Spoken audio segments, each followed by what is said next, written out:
it's February 2nd, 2022, which just sounds weird to say. But we got a lot of news, a lot of earnings calls. We've got some NFT stuff, which is basically just companies regretting that they announced that they're working on NFTs. And we also have Dying Light 2 reviews. That all starts right now on this edition of JPNN.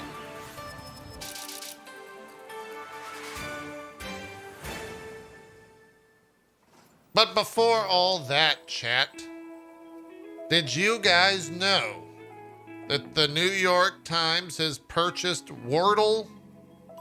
Seems like it was in the low 7 digits from everything that we read. The solo dev put out a statement on Twitter. It says an update on Wordle. Not going to read everything, but we'll take a little bits for it. So since launching Wordle, I've been in awe of the response from everyone that has played. This game has gotten bigger than I ever imagined, which I suppose isn't that much of a feat given I made the game for an audience of 1. He also talked a little bit about the New York Times and says, I've long admired the New York Times approach to their games and the respect with which they treat their players. Their values are aligned with mine on these matters, and I'm thrilled that they will be the stewards of the game moving forward. When the game moves to the New York Times site, it will be free to play for everyone. I'm working with them to make sure your wins and streaks will be preserved. Thank you all for playing and making Wordle an unforgettable experience. Josh, who's the name of the dev. My favorite take on this whole thing is that it would charge 99 cents to post it to Twitter. Because I swear to fucking God, if I see one more dumb Wordle algorithm bullshit thing, I'm done. I'm uninstalling the app. I'm out of there. How dare you say that shit on my timeline? Get it out. Get it out. Moving along. The FTC, also known as the Federal Trade Commission, will oversee the investigation into whether Microsoft will take over Activision Blizzard and if it will harm competition instead of the Justice Department. Currently, the FTC is suing to block NVIDIA's $40 billion purchase of ARM. I think we reported that NVIDIA has actually backed out of that deal as well. The reason why this is news is that the agency, the Federal Trade Commission, is a little bit more aggressive when it comes to policing the deals. The FTC chair, Lena Khan, has long advocated for a more forceful approach to reviewing deals, writes Bloomberg.com, particularly by the biggest technology companies, which she says are able to leverage their dominance in one line of business to gain power in other markets. Under her leadership, the agency has sued to block 2 major takeovers. Of course, NVIDIA and ARM, which we just talked about, and Lockheed Martin Corp to buy Aerojet Rocketdyne Holdings, Inc. Microsoft and the FTC declined to comment on the review. Developing story. We'll, of course, see where that goes. They've got a year, so this is probably going to play out over the course of the next year. We had a bunch of earnings call yesterday. We'll start with Sony, and then we'll get to EA's. Some of the biggest news to come out of Sony's conference, not really a conference, really a call, was that it plans to launch at least 10 live service games by March 2026. Fuck. They also forecasted PS5 sales due to chip shortages. Again, the CFO Hiroki Totoki, that name's way too fun to say, said in an analyst call that the market demand for PS5 is very high, but partners supplying components are strapped as there are various chip shortages still. He said he expects to see continued component shortages in the coming year. They've also stated that they have now shipped 17.2 million units of the PS5 since launch, and that the PS4 is currently at 117 million sold. PlayStation Plus subscribers have now reached 48 million via Sony's Q3 earnings reports. If you want to read any more of that, there's a large Twitter thread from ZHugeEX, or you can just head over to Gematsu.com.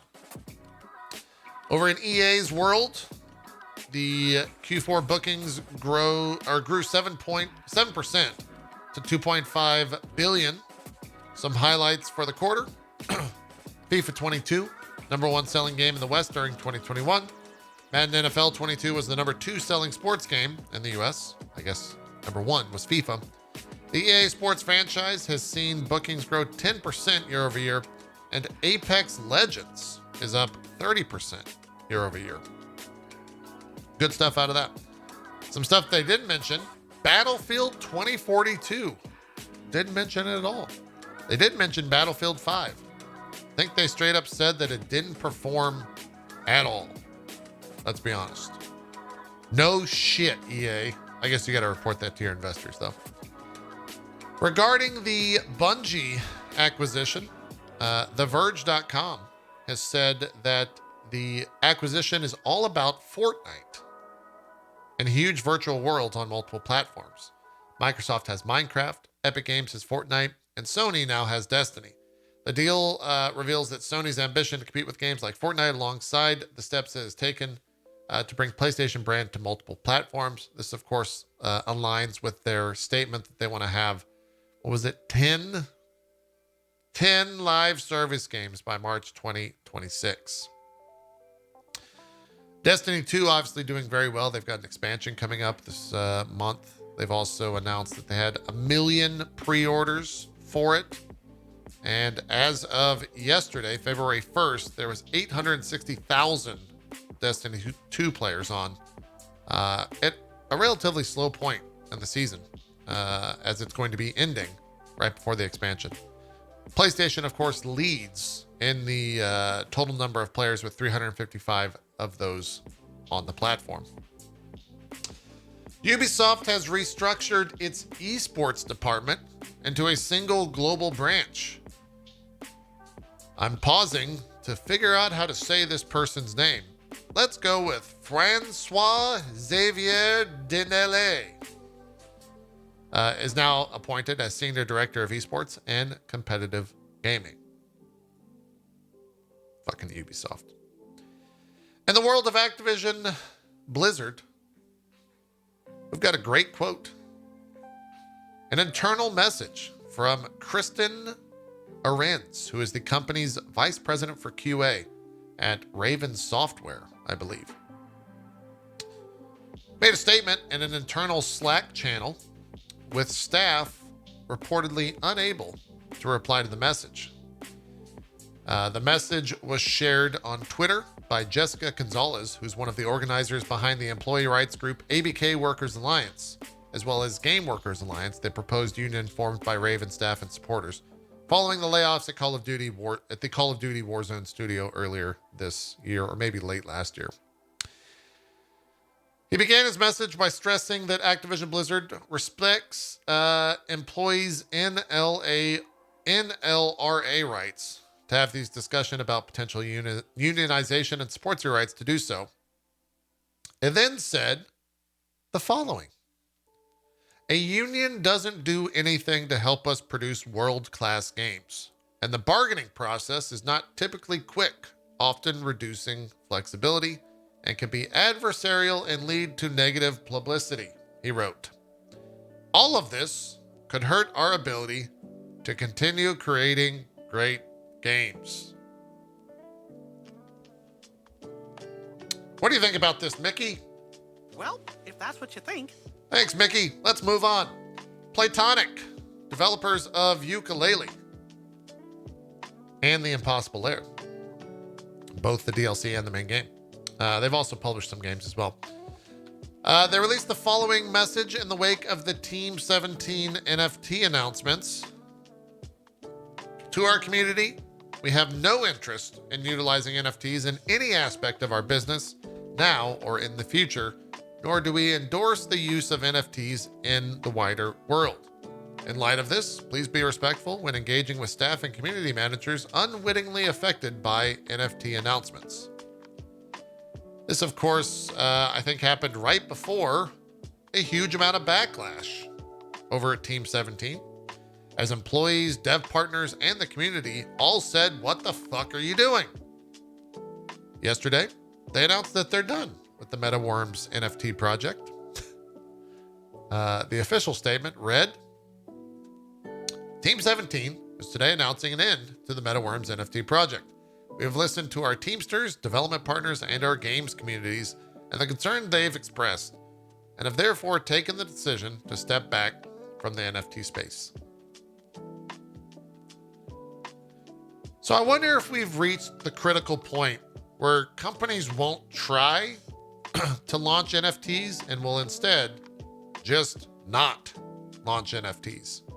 I saw yesterday during that meeting, the EA earnings call rather, that CEO Andrew Wilson just straight up said, "Yeah, you know, they're not at the forefront of our business at the moment," or something along those ways. All I'm saying is we're 2 months out from April 1st. A lot of NFTs. A lot of NFTs on April 1st. I would wager. And following that, we have another incredible idea from Netmarble, the Korean publisher, who's came out and said that they're going to sell upcoming play-to-earn and NFT titles in foreign markets due to a ban in the home country that they reside, Korea. Company is currently preparing to launch 20 new titles, where 70% of them will be using blockchain technology.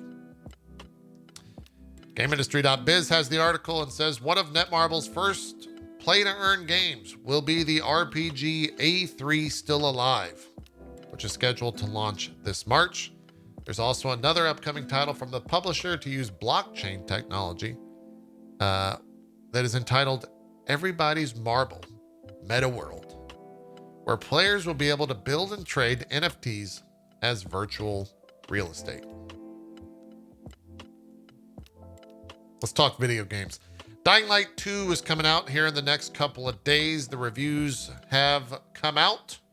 But before that, it's 25 gigs on the PS5 and 51 gigs on the PS4. Is that real? Why would it be bigger on the PS4? Maybe compression?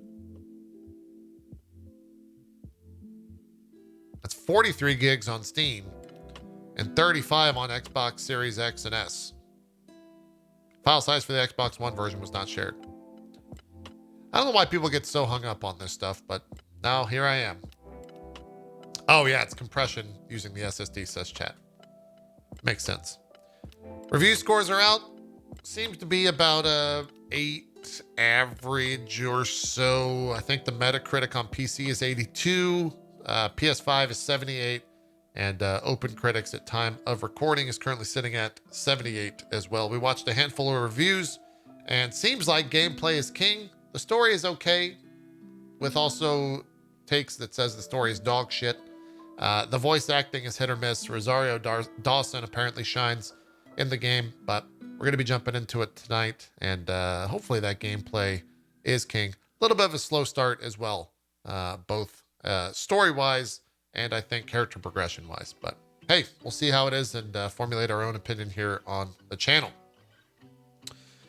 They also, they being the developers, Techland, recommended that console players play Dying Light 2 with the upcoming Day 1 patch, which includes, quote, thousands of tweaks. The PC version is being kept up to date in real time. There's a new independent game studio called Lost Lake Games that has been announced. It's helmed by Blizzard and Rockstar veterans and is focused on multi-platform development. They got about, they raised $5 million as well, according to Forbes.com. Cool. Let's see more of that. There's also a new remote game studio by the name of Gardens, with devs who worked on Journey, Edith Finch, Blase Ball, Spider-Man, Skyrim, and more. The first game will be a shared fantasy adventure. Gardens is a new game studio, blah, blah, blah. It's got Chris Bell, Lexi Dostal, Stephen Bell, and the team has since expanded to bring amazing experience and talent to the studio with an eye towards collective growth in 2022. Cool. Gardens.dev/announcement includes the recruitment announcement if you are looking to join up. Xbox Game Pass has announced the games for February as well as the dates. Kind of just scanning through here. Nothing really crazy. I guess maybe Skull the Hero Slayer. I think there's some buzz about that. Crossfire X, I think we might be doing a sponsored stream for that later this month. That's also in the list. I think that's the Korean Counter-Strike that is massive over there. That's on Game Pass on the 10th. Day one. As well as a bunch of other stuff. Ark, also another one on the 14th. If you're looking for someone or something to go take someone to on February 14th, Ark could be fun. We had a new Kickstarter announced yesterday from Yacht Clubs Games, the maker of Shovel Knight. It is called Mina the Hollower. As of recording, it's currently sitting at $437,000 on their Kickstarter, passing the goal of $311,000. You can find it over at Kickstarter.com if you want to follow along with their progress. And I also think they were on G4 last night on Twitch. If you want to see the devs talk about the game and I think play the game as well. And I want to say Ego Raptor was there? Question mark? Something like that. I'm going off the top of my head there. We got a roadmap. Speaking of Battlefield 2042 out of DICE, including updates such as adding a scoreboard.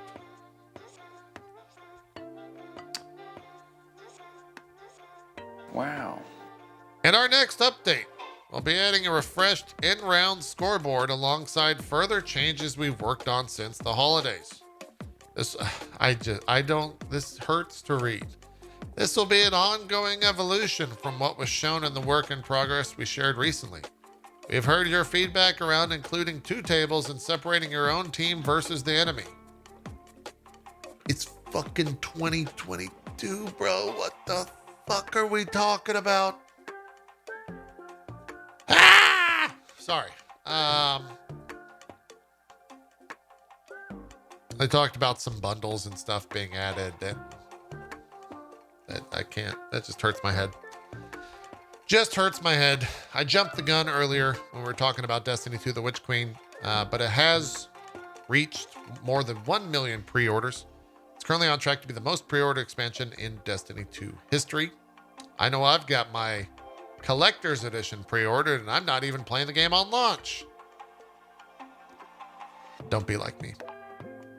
King of Fighters 15 has announced the size of the game on PlayStation, and it totals 68 gigabytes, according to the PlayStation Game Size Twitter. To put this into perspective, Yervin says, our news editor, Guilty Gear Strive was only 16 gigabytes. But that might be because of all the voice lines in it. Or the 4K textures. I don't know. There's a lot of characters. Could be like uncompressed 4K audio. Might be the case. Jason Schreier is out there talking about Warner Media, who has quietly delayed Rocksteady's Suicide Squad Kill the Justice League until 2023, according to people familiar with development.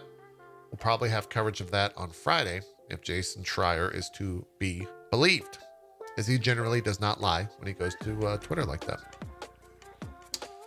Did kind of blow that announcement though, but it does make sense when the Warner CEO the other day said that Harry Potter and Gotham Knights are on track. We'll see. Pokemon has released the music and sound effects from Diamond and Pearl free for personal use. I don't know if that falls into the realm of content creation, but I'm sure you'll see some content creators try for personal use. And then their lawyers will try to sue them for personal fun, if you know what I'm saying. That's stupid. Well, here's a weird, this really just very serious story after a terrible joke. Manchester United striker Mason Greenwood has been removed from FIFA 22 as EA issued a statement due to his arrest on suspicion of rape and assault on Sunday. Jesus. Get him out of here. Supermassive Games trademarked 5 new games under the Dark Picture title, including The Craven Man, O Death, Directive 8020, Intercession, and Winterfold. A lot more Supermassive Games coming. Capcom once again put out some more sales updates. Resident Evil Village at 5.7 million and Resident Evil 2 Remake at 9.3 million. I feel like that's all Capcom does these days. It talks about how good their games are doing. That they just release games. They put a game out. By the way, guys, this game's selling really well. Great. Here's another game. By the way, guys, this game sold really well. And here's another game. So, yeah. In the world of random news, on Monday, we talked about Nintendo copyright claiming the fuck out of a YouTuber with 1,300 copyrights. Well, that's now escalated to 2,200 more copyright blocks. The channel owner, Gilva Sunner, has now taken the channel down as, quote, it's not worth it. Absolutely insane. Absolutely insane. GameIndustry.biz had a feature article about how It Takes Two became China's Game of the Year without even being released, and how there are unlicensed titles that achieve success in the world's biggest gaming market. Quote from the article says, China is actively inflating sales for other markets while simultaneously and inadvertently keeping its own real influence obscured. Interesting article. I might check that out. GameIndustry.biz is the one that has that if you want to go partake.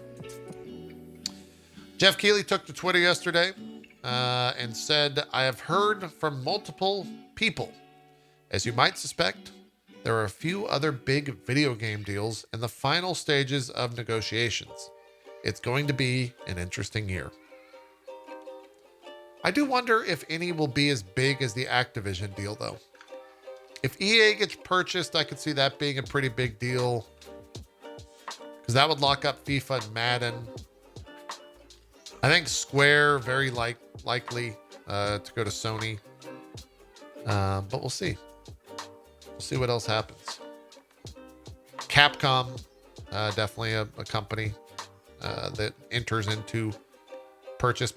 Maybe Capcom's entire reason for constantly publishing game sales is like, by the way, guys, we're selling. We did very well. 8.7 million now, please buy us. And then there's Ubisoft. It's just like, guys, we really like NFTs.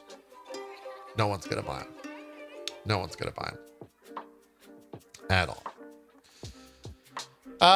Not the story here is that Xbox is celebrating Black History Month with the support of Black creators, players, and a culture of inclusion. I will also say there's a ton of other corporations out there. Twitch, featuring Black creators all over the front page. Definitely go and check and seek that those creators out, as I think that's kind of daily and nonstop. And not just this month, but especially this month, as it is Black History Month.